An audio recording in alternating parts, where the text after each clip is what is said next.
మీరందరూ కూడా మీ కర్తాళ ధ్వనులే మంగళవాద్యాలుగా వారికి స్వాగతం పలుకుదాం. గురు బ్రహ్మ గురు విష్ణు గురుదేవో మహేశ్వర గురు సాక్షాత్ పరబ్రహ్మ తస్మై శ్రీ గురవే నమః. పత్రీ గ్రామ సముద్భూతం ద్వారకామాయువాసినం భక్తాభీష్టప్రదం దేవం సాయినాథం నమామ్యహం.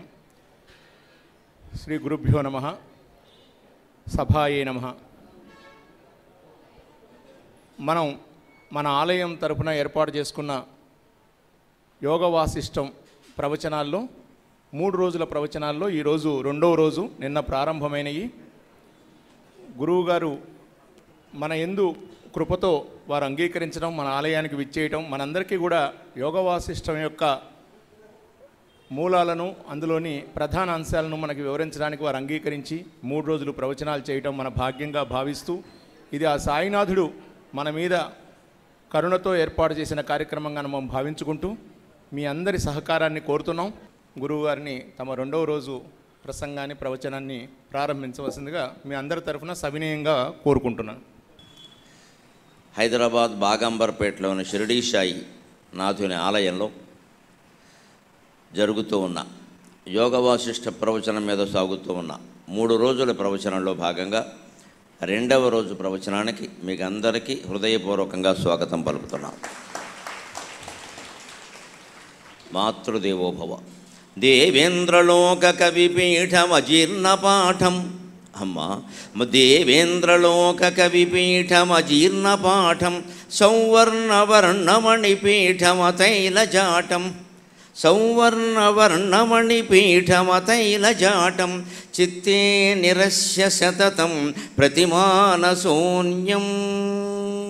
అమ్మ దేవేంద్రలోక కవిపీఠమజీర్ణపాఠం సౌవర్ణవర్ణమణిపీఠమతైలజాటం చిత్తే నిరస్య సతతం ప్రతిమానశూన్యం. చిత్తే నిరస్య సతతం ప్రతిమానశూన్యం. మాతగా తవాంక మృదుపీఠమలంకరిష్యే. హే మాతగా తవాంక మృదుపీఠమలంకరిష్యే. మనిషికి దుఃఖం వస్తే ఓదార్చగలిగినవి 2 అంకాలు. 1 తల్లి ఒడి, 2 భగవంతుడి ఒడి. మనకి బతుకున్నంతకాలం ఎవరయ్యా అంటే తల్లి తండ్రి. అందుకే ఎంత వయస్సు వచ్చినా వారిని కోల్పోతున్నాము అంటే చాలా దురదృష్టకరమైన సన్నివేశం అది. వాళ్ళకు 90 ఏళ్ళు ఉన్నా సరే ఇంకా వాళ్ళు బాగుండాలి, మనకు కాస్త ఏదో 4 మంచి మాటలు చెబుతూనే ఉండాలని కోరుకోవాలి. వాళ్ళు చెప్పే ధైర్యవచనాలు మరెవరూ చెప్పలేరు. అటువంటి తల్లి ఒడి ఎలాంటిది అంటే, నేను ఒక సందర్భంలో సంస్కృతంలో శ్లోకం రూపంలో చెప్పవలసి వచ్చి చెప్పా. దేవేంద్రలోక కవిపీఠం అజీర్ణపాఠం. నన్ను దేవేంద్రలోకానికి పిలిచి బృహస్పతిని తప్పించి నిన్ను ఆస్థాన కవిని చేస్తామయ్యా అన్నా కానీ నాకు అక్కర్లేదమ్మా. అది అజీర్ణ పాఠం. అర్థం కాని పాఠం ఎటువంటిదో అది అంతే. పాఠం అర్థం కానప్పుడు ఎంత గొప్ప మాస్టర్ చెబితే ఉపయోగం ఏముంది? అది మనకు అర్థం అవ్వాలిగా. ఆయనకు బాగా పేరుందండి. ఎంత పేరుంటే మనకెందుకు, మనకు అర్థం కావాలిగా. మాకు అర్థం కానప్పుడు ఉపయోగం ఏం లేదు. అందుకని దేవేంద్రలోకంలో కవిపీఠాన్ని ఇచ్చినా మాకు అది అజీర్ణమైన పాఠం అమ్మ. సౌవర్ణవర్ణమణిపీఠం అతైలజాటం. సంపూర్ణంగా సువర్ణంతో తయారు చేసి మధ్యలో రత్నాలు పొదిగినటువంటి సింహాసనమైన అది నా దృష్టిలో ఎటువంటిదంటే అతైలజాటం. యువకులు గుర్తుపెట్టుకోవాలి, నూనె రాయని జుట్టు ఎంత చికాగ్గా ఉంటుందో ఆ పీఠం అంత చికాగ్గా ఉంటుందని చెప్పాను నేను. జుట్టుకు నూనె రాయకపోతే అంతకంటే చికాకైన మొహం ఇంకోటి లేదు. ఇవాళ నూనె చాలామందికి వెటకారం, వెక్కిరింపు అయిపోయింది. అసలు కొబ్బరి నూనె ఉండదు. పనికిమాలిన క్రిములన్నీ ఇంట్లో ఉంటాయి, కొబ్బరి నూనె ఉండదు. ఒక్క మాట, కొన్ని వేల పద్యాలు ఏకధాటిగా ధారణ చేసి ధారణా బ్రహ్మరాక్షసుడని బిరుదు తెచ్చుకున్న వ్యక్తిగా చెబుతున్నా, కొబ్బరి నూనెకి జ్ఞాపక శక్తికి సంబంధం ఉంది. విద్యార్థులు తప్పనిసరిగా రాసుకోవాలి. విద్య అంటే వేడి. పొలంలో పనిచేసేవాడికంటే చదువుకునేవాడికే వేడి ఎక్కువ ఉంటుంది. పొలంలో పనిచేసేవాడు కష్టపడుతున్నాడు అనుకుంటాం మనం, ఆ కష్టం శారీరకం. చదువుకునేవాడు మానసికంగా చాలా కష్టపడుతున్నాడు. అందులో ఇవేళ పిల్లలు మా తరం వాళ్ళకంటే చాలా యాతన పడుతున్నారు. ఎందుకంటే మాకు మానసిక ఒత్తిడి లేదు. మాకు మానసిక ఒత్తిడి లేదు. హాయిగా చదువుకునేవాళ్ళం, సెలవులు వస్తే ఆడుకునేవాళ్ళం. పైగా సెలవుల్లో చదివితే మా నాన్నగారు దెబ్బలాడేవాడు. ఇప్పుడు చదివేటరా సంత బయటపో అనేవాడు. అన్నీ నేర్చుకోవాలి, ధైర్యం ఉండాలి, గేదె మీద ఎక్కాలి, ఈత కొట్టాలి, చెట్టు మీద ఎక్కాలి, పాడాలి. ఆ రోజుల్లో అలాగే పెంచారు పిల్లల్ని, కాబట్టి ధైర్యంగా ఉన్నారు. ఎవరు ఆత్మహత్యలు చేసుకోలేదు మా తరం వాళ్ళు. మాకు బాధలు లేవా? 100 ఉన్నాయి. అనవసరంగా అది ఎందుకని చేయలేదు అంతే. ఇప్పుడు అలాగే అది ప్రతి చిన్నది సమస్య అవుతుంది. ఎందుకంటే పిల్లల్ని పెంచే విధానంలో గారాబం ఎక్కువైపోయింది. వాడికి వీడియో గేమ్సే కానీ వీధిలో ఆడే అవకాశం లేదు. అంచేతను మాకు ఖచ్చితంగా చెప్పేవారు, వాడు సెలవులు ఇస్తే చదవద్దని చెప్పేవారు. వేరే పుస్తకం చదువుకో, అది ఇప్పుడు మళ్ళీ సైన్స్ అంటావు, సోషల్ అంటావు, పని లేక తీసేయి అనేవారు. వేరే పుస్తకాలు కూడా చదువు. ఊళ్ళోనే గ్రంథాలయం ఉంది. 17-18 ఏళ్ల వయస్సులో వ్యాస మహాభారతం మొత్తం తెలుగు వచనంలో చదవగలిగాను నేను మా ఊరు దేవాలయం గ్రంథాలయం కారణంగా. Degree first year second year చదివే రోజులవి 17-18 ఏళ్ల వయస్సు. నా ఆసక్తి అది. ఆడుకునేవాడు కాదు, ఇవే చదువుతూ కూర్చునేవాడిని. ఎందుకు చదవగలిగామంటే ఊళ్ళో రామలింగేశ్వర స్వామి ఆలయం ఉంది, అక్కడ ఒక గ్రంథాలయం ఉంది. అక్కడ ఏదో 100 పుస్తకాలు ఉంటాయి. ఎవరో చదవడు, రామలింగేశ్వరుడు చదవాలి, నేను చదవాలి అంతే. నేను తీసుకుని చదివేవాడిని.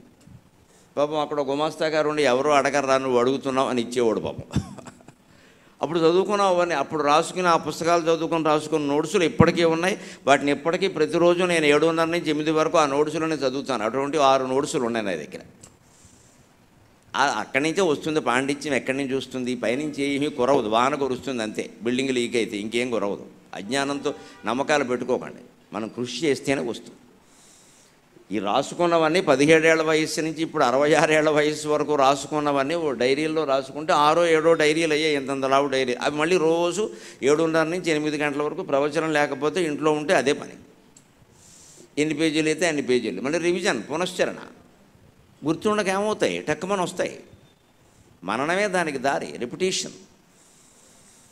ఇది కారణం ఏమిటంటే ఈ జ్ఞాపక శక్తికి మా కొబ్బరి నూనె తప్పనిసరి. ఇంట్లో గొడవ పెట్టి రాయించేవాడు. ఒళ్ళంతా రాసుకోవాలని చెప్పారు. స్నానానికి ముందు ఖచ్చితంగా ఒళ్ళంతా రాసుకోవాలి. తర్వాత శుభ్రంగా సబ్బెట్టు రుద్దుకుని సున్నిపిండి ఎట్టు రుద్దుకుంటే మరీ మంచిది. కనీసం సబ్బెట్టి రుద్దుకుని స్నానం చేస్తే ఒళ్ళంతా హాయిగా ఉంటుంది. ఇవాళ అది వదిలేశారు అందరూ. పీచు వేసుకు తిరుగుతున్నారు అందరూ ఇక్కడ. ఆ పీచు చుట్టూగా నూనె రాయాలి. అందుకే నేను ఈ శ్లోకం రాశాను సరదాకి. నాకు దేవేంద్రలోక పీఠం ఇస్తే అది అర్థం కాని పాఠంలా ఉంటుందమ్మా. బంగారపు పీఠం ఇచ్చి కూర్చోమన్నా కానీ అది నూనె రాయన జుట్టులా ఉంటుందమ్మా, నాకు నచ్చదు. చిత్తే నిరస్య సతతం ప్రతిమాన శూన్యం. ఇవన్నీ వ్యతిరేకించి, అధక్కరించి, తిరస్కరించి పోటీ లేనటువంటి సింహాసనాన్ని నేను కోరుతున్నానమ్మా. అదేమిటి అంటే మాతక తవ అంక మృదు పీఠమలంకరిష్యే. మళ్ళీ పైలోకం నుంచి దిగి వచ్చి నన్ను ఈ కుర్రాన్ని 66 ఏళ్ల కుర్రాన్ని నీ ఒళ్ళో కూర్చోబెట్టుకోగలిగితే అదే గొప్ప పీఠం అమ్మా, ఇంకా నాకేం అక్కర్లేదని చెప్తున్నాను. తల్లి ఒడిని మించినటువంటి సింహాసనం ఉంటుందా? మనం 2 ఏళ్ళకి 3 ఏళ్ళకి కోల్పోయావు, మళ్ళీ రమ్మంటే వస్తుందా? తల్లి ఒడి, తండ్రి హస్తం అంటారు భాషలో. తండ్రి భుజం మీద చెయ్యేసి మాట్లాడాలి పిల్లలతో. ఎప్పుడు మాట్లాడినా 30 ఏళ్ళ వాడితో మాట్లాడినా భుజం మీద చెయ్యాలి. అమ్మాయికి 60 ఏళ్ళు ఉండి తండ్రికి 80 ఏళ్ళు ఉన్నా సరే భుజం మీద చెయ్యి. ఆ తండ్రి స్పర్శ. తిక్కన మహాకవి భారతంలో చెబుతాడు, విరాట మహారాజు ఆ ఉత్తరని పిలుస్తాడు. ఆ ఉత్తరని ఇక్కడ దగ్గర కూర్చోబెట్టుకున్నట్టు ఒళ్ళంతా నిమిరట్టు దాని మీద పద్యం రాస్తాడు ఆయన. తండ్రి కూతుర్ని ఎలా చూడాలో, తండ్రి కూతురు స్పర్శ ఎలా ఉండాలి, ఆ పితృత్వం అనేది అలా, తండ్రి ప్రేమ ఎలా ఉంటుంది. తల్లి తన ప్రేమను వ్యక్తం చేస్తుంది, తండ్రి వ్యక్తం చేయలేడు, కానీ గొప్ప ప్రేమ ఉంటుంది. అందుకే అప్పగింతలు జరుగుతుంటే చూడండి, ఇప్పుడు ఎటువంటి మధుర దృశ్యాలు లేకుండా పోయే వీడియోలు ఆడియోలు వచ్చాక దొంగ ఏడుపులు మొదలయ్యాయి. ఇదివరకు అలా కాదు, బోర్మని ఏడ్చేసేవాళ్ళు. అమ్మాయి అత్తారింటికి ఎడుతుంటే మామూలుగా పట్టుకోవాలి. కానీ విచిత్రం ఏంటంటే తల్లి ఏడుపు కనపడేది, తండ్రి పక్కకి వెళ్ళిపోయి ఏడ్చేవాడు. కనపడకూడదని పక్కకి వెళ్ళిపోయేవాడు ఆయన. ఆ కండువాతో ఒత్తుకునేవాడు అమ్మాయి అమ్మాయి అమ్మాయి. ఏదైనా భార్యకి చెప్పలేని పని ఉంటే అమ్మాయికి చెప్పేవాడిని. అమ్మ కాఫీ కావాలమ్మా, అమ్మ నా తొండుగుడ్డు ఎక్కడుందమ్మా, అమ్మ నా గడియారం ఎక్కడుందమ్మా అని అమ్మాయిని అడిగేవాడిని. ఇప్పుడు ఈ అమ్మాయి వెళ్ళిపోతుంది, నాకెవరిక్కడ. కానీ మరి తండ్రిగా తన బాధ్యత చేయాలి, కన్యాదానం. అతనికి ప్రేమ ఉండదా? మొగాడైతే ఉండదా? ఆడాళ్ళకే ఉంటుందా? మొగాడు పైకి చెప్పలేడు. ఆడవాళ్ళగా ఆయన ఏడిస్తే నువ్వు ఎంత ధైర్యపడితే ఆవిడెవరు ఊరుకోబెడతారా అంట. అందుకని ఆడది పైకి ఏడుస్తుంది, మొగాడికి ఆయోగం కూడా లేదు, ఏడవడానికి లేదు. కానీ అందుకని పక్కకి తిరిగి కన్నీళ్ళు ఒత్తుకునేవారు, ఎంత గంభీరంగా ఉండే మనుషులైనా సరే. అలాంటి ప్రేమ కలిగిన నీ అంకానికి నమస్కారం తల్లి. ఆ ఒళ్ళో ఇప్పుడు మళ్ళీ నేను చేరుతున్నాను, ఈ మాట నువ్వు పలికించు అని మా అమ్మకి నమస్కారం చేసి ఇప్పుడు సాయినాథునికి నమస్కారం చేసి మనం రంగంలోకి ప్రవేశిద్దాం. సాకారార్పిత భక్త చిత్త నిలయ శ్రద్ధా సబూరీ ప్రియ. సాకారార్పిత భక్త చిత్త నిలయ శ్రద్ధా సబూరీ ప్రియ. ధీకాసారమనోజ్ఞసార సగళత్ దివ్యామృత ప్రక్రియ. ధీకాసారమనోజ్ఞసార సగళత్ దివ్యామృత ప్రక్రియ. కా కర్మ ప్రతిఘాత బోధనమయ. కా కర్మ ప్రతిఘాత బోధనమయ కారుణ్య విద్యాలయ. కా కర్మ ప్రతిఘాత బోధనమయ కారుణ్య విద్యాలయ. చీకాకుల్బరి మార్చి బ్రోవగదయ. చీకాకుల్బరి మార్చి బ్రోవగదయ. శ్రీ సాయినాథ ప్రభు. సాకారార్పిత భక్త చిత్త నిలయ. ఇది మనకు కనపడుతున్నది సాకారం, కానీ బాబా గారి అసలు ఆకారం నిరాకారం. సాకారమైన వాడెవడు శ్రీ మహావిష్ణువైనా సరే అంతటా వ్యాపించలేడు. అజ్ఞానపు సిద్ధాంతాలు ప్రచారం చేయొద్దు. ఆకారం ఉన్నవాడెవడు వ్యాపించలేడు, ఆకారం లేనివాడే వ్యాపిస్తాడు. ఆకారం ఉందంటే లెక్క, చేతులు కాళ్ళు ఉన్నాయి, వాటికి పొడుగు పొట్టి ఉన్నాయి, అంతే. 4 చేతులు ఆయనవి, 5వ చేయి అయింది కాదు. మీరు చెప్తే కుదరదు, ఇక్కడ తర్కం కుదరదు. అంటే మహావిష్ణువు సర్వాంతర్యామి అంటే మహావిష్ణువుగా చతుర్భుజాలతో ఉంటే సర్వాంతర్యామి కాలేడు, అసాధ్యం. అంతకంటే అతీతం అయితేనే కాగలడు.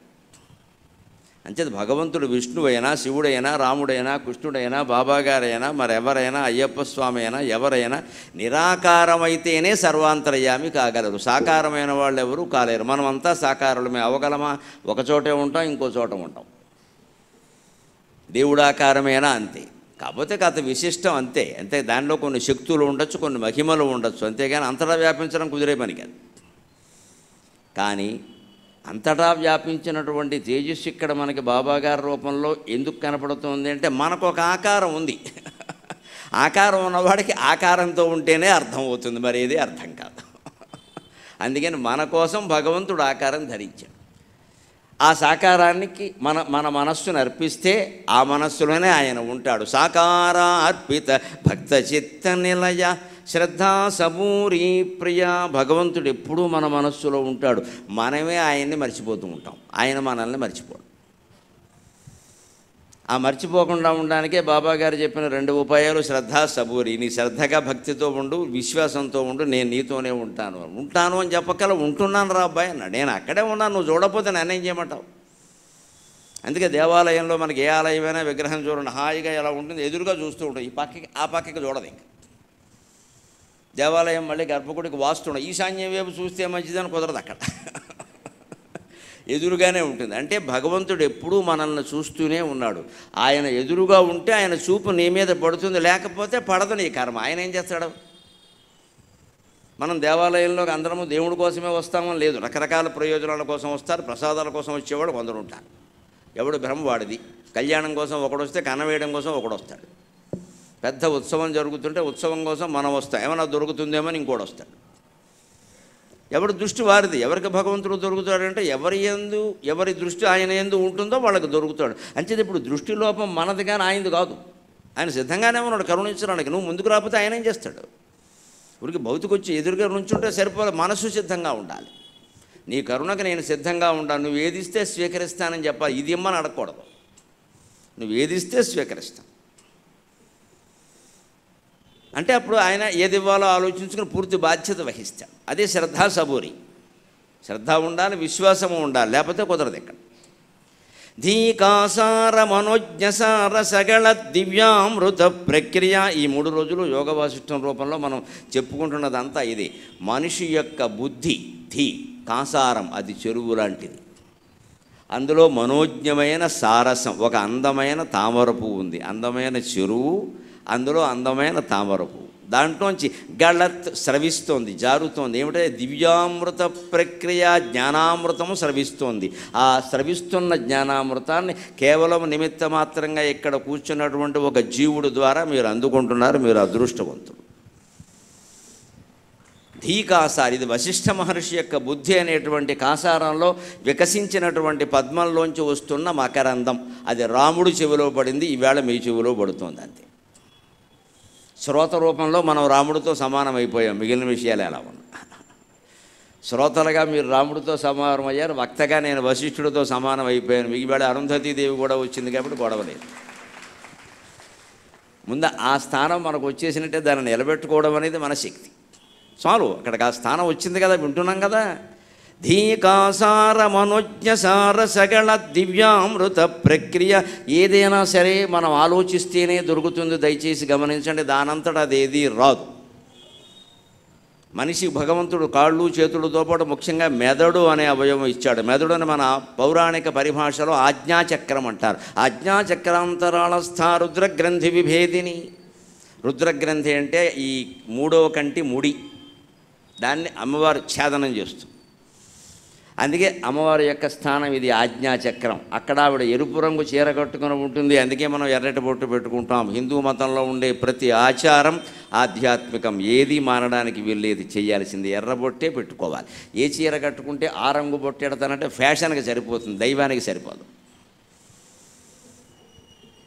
ఎర్రబొట్టే పెట్టాలి, ఎందుకంటే సృష్టి రజోగుణం. ఇంకొక మాట చెప్పాలంటే రజస్వల అర్థమైతే అన్నీ అర్థమవుతుంది. రజస్వలు అయ్యాకే కదా సంతానం కలిగేది. రజస్సు అంటే ఎరుపు. అంచేత అమ్మవారు ఎర్రచీర కట్టుకుంటారు. అరుణారుణ కౌసుంభ వస్త్ర భాస్వత్ కటీతటి. ఎర్రని చీర దాల్చి ఉన్నావమ్మా అని వర్ణించారు. ఆకుపచ్చ చీర వాళ్ళు ఆయన కొనడా? ఏమో పైగా ఈయన కొనాలి ఏమిటి? ఈయనేం కొంటాడా కనుక? ఏనుగుతోలు బూడిద. వాళ్ళ నాన్నగారిని అడుగుతుంది ఆవిడ, ఫోన్ కొట్టి హిమవంతుండే 16 చీరలు మొత్తం బండి పంపిస్తాడు ఆయన. మా అమ్మాయికి లోటు ఏమిటి? ఆవిడికి చీరల లోటు కాదండి. ఆవిడ ఎర్రచీర కట్టుకుందంటే అర్థం ఏమిటంటే సృష్టి ప్రారంభించింది. అప్పుడు ఆ వస్త్రం ధరిస్తారు. ఎంత షోకైన వస్త్రాలు ఉన్నా హోటల్లో కుకింగ్ చేసేవాడు, వంట చేసేవాడు ఏం చేస్తాడు? ఈ పెద్ద గొడ్డోడు కప్పుకుంటాడు ఇక్కడ. లేకపోతే ఇవన్నీ చిందులన్నీ వాడి మీద పడతాయి, బట్టలు పడైపోతాయి. నేను అక్కడ షూటు బూటు వేసుకుంటానంటే కుదరదు. ఆ వంట పనికి అలాగే ఉండాలి. తర్వాత కావాలంటే వాడిని ఇష్టం వచ్చిన వేషం వేసుకోమను. అర్చకుడు ఎలా ఉంటాడు గుళ్ళో, ఆయన పద్ధతిలో ఆయన ఉంటాడు. బయటికి వెళ్ళాక వేరుగా ఉంటాడు. రాత్రి వాళ్ళు ఆవిడ సినిమా కడతామంటే ఈయన పంచి కట్టి కడతానంటే కుదరదని చెబుతుంది ఆవిడ. అప్పుడు జీన్స్ ప్యాంట్ వేసుకోవాలి, టీషర్ట్ వేసుకోవాలి, తప్పదు. అర్చకుడైనా అంతే. అందుకే అర్చకులు ఎవరైనా బయట వేరే వేషాల్లో కనపడితే మనం అపార్థం చేసుకోకూడదండి. ఆ హక్కు మనకి లేదు. వారికి సంసారాలు ఉన్నాయి, పిల్లలు ఉన్నారు, వారి పద్ధతిలో వారు ఉంటారు. ఈయన ఇలా ఉన్నారు, ఇప్పుడు ఒకలాగే ఉంటారా? వాళ్ళు ఇష్టం వచ్చినట్టు వాళ్ళు ఉంటారు. ఊళ్ళో ఉండవలసిన విధానంగా ఉన్నాడు కదా. 24 గంటలు నిన్ను అబ్జర్వ్ చేయమని ఎవరు చెప్పారు అసలు ఇక్కడ? ఆయన స్వేచ్ఛ ఆయనకు ఉంటుందండి. ఆయనకి బెళ్ళం పిల్లలు ఉన్నారు, వాళ్ళ సరదా ప్రకారం వాళ్ళు ఉంటారు. ఊళ్ళో ఉండవలసిన విధానంగా ఉన్నాడు కదా, చాలా ఆఫీస్ డ్రెస్ అంతే. అంచేత అమ్మవారికి సృష్టి ప్రారంభించేటప్పుడు ఆఫీస్ డ్రెస్ ఏమిటంటే ఎర్రచీర. సరస్వతీదేవికి సృష్టి ప్రారంభించేటప్పుడు ఆఫీస్ డ్రెస్ ఏమిటంటే తెల్లచీర. అందుకే ఆవిడకి తెల్లచీర ఇష్టం అంటారు. ఇష్టం కదా అని మనం వెళ్ళి బాసరాలయంలో తెల్లచీరలు పెట్టేయకూడదు. అక్కడ మోపు. అక్కడ ఇష్టం అంటే అర్థం ఏంటంటే విద్య స్వచ్ఛంగా ఉండాలి. తెల్లచీర మీద మరక పడితే వెంటనే కనపడుతుంది. విద్యావంతుడి జీవితంలో మరక అనేది ఉండకూడదు, స్వచ్ఛంగా ఉండాలి. అందుకే సరస్వతికి తెల్లచీర. ఇది తెలుసుకోకపోవడం వల్ల మన బుద్ధి అంత మడ్డి అయిపోయిందంటే సరస్వతి ఆలయానికి వెడితే ఎర్రచీర పెట్టకూడదు, తెల్లచీర ఇంత పొడుగు సాగది ఇక్కర్లేదు ఇక్కడ. ఆవిడకు నువ్వు పెట్టే చీరతో ఏమీ లేదు. అదంతా మంచి చీర అయితే, కాస్త ఖరీదైన చీర అయితే చైర్మన్ గారింటికి ఎడుతుంది, మామూలు చీర అయితే అర్చకుడింటికి ఎడుతుంది. అమ్మవారు కట్టుకునేది ఏమీ లేదు, అంతకంటే ఏం లేదు ఇక్కడ. మనం సమర్పణ భావంతో ఏం చేస్తాం? మనం అర్చకుడికి ఇస్తున్నామన్న మనం అనుకో అమ్మవారికి ఇస్తున్నామని అనుకునే ఇవ్వాలి. ఎవరైనా కట్టుకునే అది ప్రసాదం. అది చీర పెట్టమండంలో ఒక ఉద్దేశం ఉంది. నీ బతుకంతా స్వచ్ఛంగా చూసుకో. నువ్వు చీర పెడతానంటే అలాగా? మనకి హిందూ ధర్మంలో వచ్చిన జిడ్డే ఇది. ఇంకా చీర పట్టుకుంటారు, ఇంకెంత అసలు విషయం వదిలేశారు. ఆవిడికి అది ఇష్టం, ఈవిడికి ఇది ఇష్టం. నాకు అర్థం కాదండి. ఒకే ఒక ప్రశ్న, ఎవరు సమాధానం చెప్పినా సంతోషిస్తా. ఇష్టాలు జీవుడికి ఉంటాయండి, దేవుడికి ఉండవండి. అజ్ఞానంతో మాట్లాడద్దు. ఇష్టాయిష్టాలు ఉండేవాడు జీవుడు, ఇష్టాయిష్టాలకు అతీతంగా ఉండేవాడు దేవుడు. ఫలానా దేవుడికి ఉండ్రాళ్ళు ఇష్టమన్నారంటే భాద్రపద మాసం అంతా నిన్నవి తినమని అర్థం. ఇక్కడ ఆయనకి ఇష్టం ఏంటి? ఏనుగు ముఖం ఉన్నవాడు ఉండ్రాళ్ళు తింటాడు, చచ్చిపోడు అన్యాయంగా. ఏనుగు ఎక్కడ, ఉండ్రాళ్ళు ఎక్కడ? శ్రీరామనవమికి శ్రీరాముడికి పానకం ఇష్టమన్నారు. ఎందుకని? శ్రీరాముడికి పానకం ఇష్టం, సీతాదేవికి పూనకం ఇష్టం అని రామాయణంలో ఎక్కడ లేదు. శ్రీరాముడికి పానకం ఇష్టం ఎందుకని? ఏప్రిల్ నెలలో వస్తుంది, గొంతు ఎండిపోతుంది, అందుకని పానకం పెట్టమని చెప్పారు. హిందూ మతంలో ఉండే ప్రతి ఆచారం శాస్త్రీయం. The only scientific religion in the whole world is Hinduism only. అందుకో రెండోది లేదండి. ప్రతి ఆచారం వెనక సైంటిఫిక్ ఆలోచన, శాస్త్రీయం. ఇది వేసవకాలం, ఏప్రిల్ నెలలో వస్తుంది. అందరూ దాహంతో ఉంటారు. దేవుడు పానకం పేరు మీద అందరికీ ఇస్తే దాహం తీరు. అందులో అల్లం వేస్తారు, బెల్లం వేస్తారు, మిరియాలు వేస్తారు. ఎన్ని వేస్తారండి? అది మంచిది. అది చల్లటి నీళ్లు పోస్తారు, శుభ్రంగా తాగండి అని చెంబులు పోస్తారు. మరి శ్రీరామనవమికి ఉండ్రాళ్ళు పెట్టరే, భాద్రపద మాసంలో పానకం పోయిరే. మన అజ్ఞానం ఎంత వ్యాపించింది అంటే, నిన్న పేపర్లో చూసి నేను మూర్చిపోయాను. ఎలా పోగొట్టాలి ఈ అజ్ఞానం? దేవీ విగ్రహాలను పట్టుకెళ్ళి నిమజ్జనం చేస్తున్నారట. నమ శివాయ. ఎలా చేస్తున్నారో తెలియదు. అపచారం అమ్మ, చేయకూడదు అలాగా. అమ్మవారి విగ్రహాలను నిమజ్జనం చేయకూడదు. ఎవడో చెబుతున్నాడో, ఎందుకు చేస్తున్నారో తెలియదు. పిచ్చి బాగా ముదిరిపోయింది. మొత్తం చెరువులన్నీ పాడైపోతున్నాయి. అమ్మవారి కోపం వస్తే పేటరేకిపోతుంది ఆవిడ. ఏమనుకుంటున్నారు? వినాయకుడిలాగా శాంతమూర్తి కాదు ఆవిడ. వేసేస్తుంది ఒక దెబ్బ. నన్ను ముంచడానికి నువ్వెవడారా, నేను మొత్తం ముంచేస్తానని. ఏంటి దశాయుధాలు ఉన్న అమ్మవారి విగ్రహం తీసుకెళ్ళి నిమజ్జనం చేస్తారా? బుద్ధి జ్ఞానం ఉందా? నాకు మంటెత్తి మాట్లాడుతున్నాను నేను. గణపతి నిమజ్జనం అంటే అమ్మవారి నిమజ్జనం, అది మంచిది. ఈ వెళ్ళిన వాళ్ళు కూడా నిమజ్జనం చేసేయండి, చెను వదిలిపోతుంది. వీళ్ళు కూడా మొనకమన్నాడు దాంతోపాటు. లోకు కట్టేశారండి వ్యవస్థను. ఇక్కడ అమ్మవారి విగ్రహాలు నిమజ్జనం ఏంటండి? ప్రతి పూజకి నిమజ్జనం ఉంటుందా? భాద్రపద మాసం కాబట్టి చెరువులు పూడిపోయి ఉంటాయి, కాబట్టి నీటితో నిండిపోయి ఉంటాయి, కాబట్టి పూడికి తీస్తే మంచిదే. నా చెరువులో మట్టి తీసి విగ్రహం చేసి తిరిగి ఆ చెరువుకి అన్యాయం జరగకుండా ఆ మట్టిని అందులో కలపడం కోసం నిమజ్జనం చేయమన్నారు. నిమజ్జనం చేయవల్ల నీకేం పుణ్యమేం రాదు అక్కడ, అజ్ఞానం కానీ. చేయకపోతే పాపము రాదు. దాని వెనకాల ఒక శాస్త్రీయ విజ్ఞానం ఉంది. ఇప్పుడు అదే అజ్ఞానము అంటే దాన్ని వదిలేసి అమ్మవారికి మొదలెట్టారు ఇవాళ. ఇంకెవరన్నా మంచినీళ్ళు తాగాలా వద్దా? హైదరాబాద్లో చెరువులు ఉండాలా వద్దా? అసలు ఎంత జ్ఞానం ప్రబలిపోయిందో. మనం చెయ్యకూడదు, చేస్తే ఖండించాలండి ఖచ్చితంగా. నాకేం మొహమాటం లేదు. ఇక్కడ మతం అంటే గుడి నమ్మకం కాదండి. ఇక్కడ అన్ని విగ్రహాలు పట్టుకొని నిమజ్జనం పెట్టండి. ఎక్కడి నుంచి వచ్చింది ఇది? ఇదే మడ్డి మడ్డి మడ్డి. అసలు తత్వం వదిలేసాం మనం, తత్తుకొడుకులో తయారయ్యాం. దాన్ని ఏదో పట్టుకోవడం, ఆ చీర పట్టుకోవడం, ఆ నిమజ్జనం పట్టుకోవడం, ఇంకంతా ఊరేక్కడ లడ్డూ పట్టుకోవడం, వేలంపాటు పాడుకోవడం. తత్వం వదిలేసాం. ఆ తత్వమే యోగ వాసిష్టం. అందుకని భగవంతుడు ఎక్కడ ధీకాసార మనోజ్ఞాసారసగల దివ్యామృత ప్రక్రియ. బుద్ధితో ఆలోచన చేస్తే బుద్ధిలో ఉండే పద్మం వికసిస్తుంది తెల్లదామర పువ్వులాగా. అప్పుడు ఏ రకమైన భేదాలు ఉండవు. ధీ శ్వేతాబ్జము విచ్చుకున్న ఎడజాతి ద్వేషముల్ నిల్చుని. బుద్ధి అనే తెల్లతామర పువ్వు విచ్చుకుంటే ఎవరి యందు ఈ కుల భేదాలు, మత భేదాలు, ప్రాంత భేదాలు, స్త్రీ పురుష భేదాలు ఏమీ ఉండవు. సమస్త జీవరాశి సమానమే. ఆ రకంగా ఎదగడం. మతం అంటే ఎదగడం. మతాన్ని తిరగేయండి. మతం అంటే ఏమిటో అర్థమవుతుంది. మతాన్ని తిరగేస్తే తమం చీకటి, తమం చీకటి, మతం వెలుగు. మతం అంటే వెలుగు, మతం అంటే వెలుగు. చీకటి నుంచి బయటపడేసేది మతం. చీకట్లో ఉండేది తమం. ఏది కావాలి? తమమా మతమా? మనం మతాన్ని అనుసరిస్తూ చీకట్లో ఉంటున్నామంటే మనకు మతం అర్థం కాలేదు. అది తేడా. కాకర్మ ప్రతిఘాత బోధనమయ కారుణ్య విద్యాలయ. బాబాగారు కదా ఏ భగవద్రూపమైనా ధర్మాత్మల్నే కాపాడతాడమ్మా, పాపాత్మలందరినీ కాపాడతాడని పిచ్చి ప్రయత్నాలు చెప్పవచ్చు, పిచ్చి ప్రచారాలు చేయొద్దు. నేను కాపాడను, పాపాత్మలను శిక్షిస్తాను అని భగవంతుడు భగవద్గీతలో స్పష్టంగా చెప్పాడు. మన పాపాలు పోవడానికి కాదు గుళ్ళు. పాపం చేసే ఆలోచనే రాకుండా పుణ్యం చేయడానికి గుడి, అంతేగాని పాపాత్మల్ని కాపాడడానికి కాదు. ఇక్కడ ఆ అవసరం హిందూ మతంలో దేవతలకి లేదు. ధర్మాత్ములకే కాపాడతారు. అధర్మాత్ములు పీక తెగిపోతుంది, అనుమానం ఏం లేదు. ఇక్కడ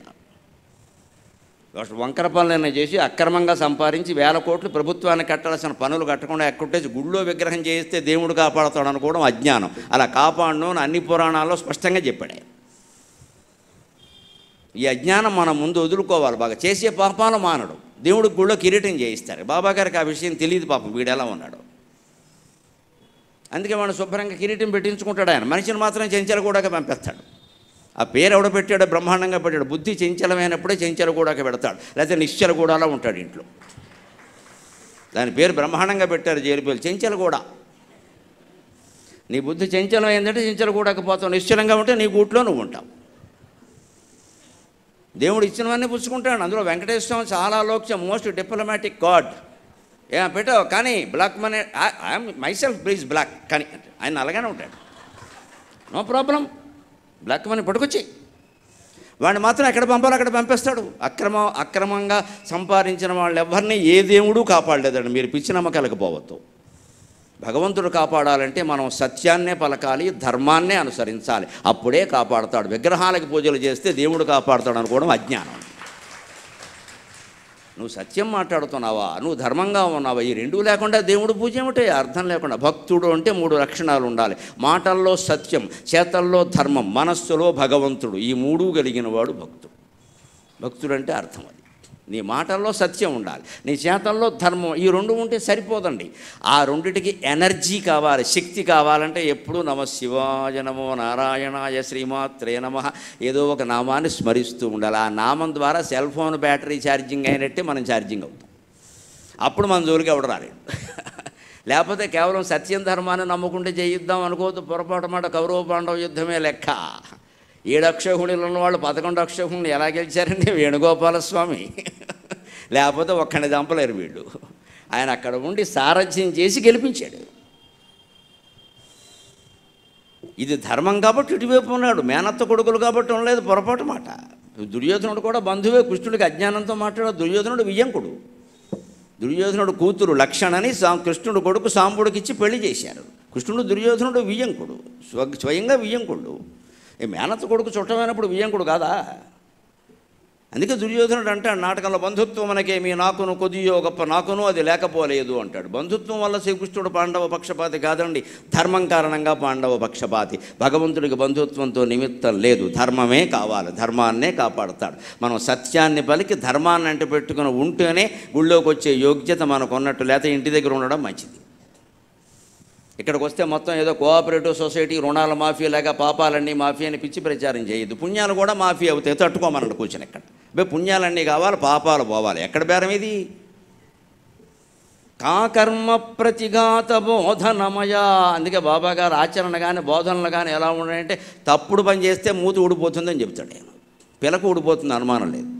కాకర్మ ప్రతిఘాత బోధనమయ. ఎందుకు మంచి పని చేయవు నువ్వు? తప్పుడు పని ఎందుకు చేస్తున్నావు? తప్పుడు పని చేసి నా కాళ్ళు పెట్టుకుంటా నేను లోకుగా ఉన్నాను ఇక్కడ. కారుణ్య విద్యాలయ. ధర్మాత్మల్ని కాపాడడానికి అంతకంటే కారుణ్యమైన విద్యాలయం యూనివర్సిటీ. ఈ కారుణ్య విద్యాలయం విశ్వవిద్యాలయం అన్నమాట. ఆ కారుణ్య విద్యాలయం ఏదంటే kindness, the university of kindness. కారుణ్య విద్యాలయం అంటే బాబాగారి ఆలయం. చీకాకుల్ పరిమార్చి బ్రోవగదయా శ్రీ సాయినాథ ప్రభు. మా జీవితంలో సత్యాన్ని ధర్మాన్ని అనుసరిస్తూ ఉండడం వల్ల మాకు కొన్ని చికాకులు వస్తాయ్యా. కలియుగం కదా, మనమంతా మనం ఎవడి జోలికి వెళ్ళకపోయినా మన జోలికి వచ్చేవాడు చాలామంది ఉంటారు. ఎందుకంటే మనం అభివృద్ధి చెందడం వాళ్ళకి ఇష్టం లేదు. అసలు మనం సత్యం గురించి మాట్లాడడం, ధర్మం గురించి మాట్లాడడం వాళ్ళకి ఇష్టం లేదు. అందుకని తిరుగుతారు. తిరగనేయండి, దానికి మనం భయపడకాలి. అప్పుడు భగవంతుడిని శరణ పెడతాం. స్వామి, నేను సత్యాన్ని గురించి ధర్మాన్ని గురించి బోధిస్తున్నాను, నన్ను కాపాడే పోచి నీది అంటే ఖచ్చితంగా కాపాడుతాడు. నీకోసమేరా నేను అవతారం ఎత్తిందని. సకారార్పిత భక్త చిత్త నిలయా శ్రద్ధా సభూరి ప్రియా ధీకాసార మనోజ్ఞసార సగళ దివ్యామృత ప్రక్రియ కాకర్మ ప్రతిఘాత బోధనమయ కారుణ్య విద్యాలయ చీకాకుల్ బరిమార్చి బ్రోవగదయ శ్రీ సాయినాథ ప్రభు.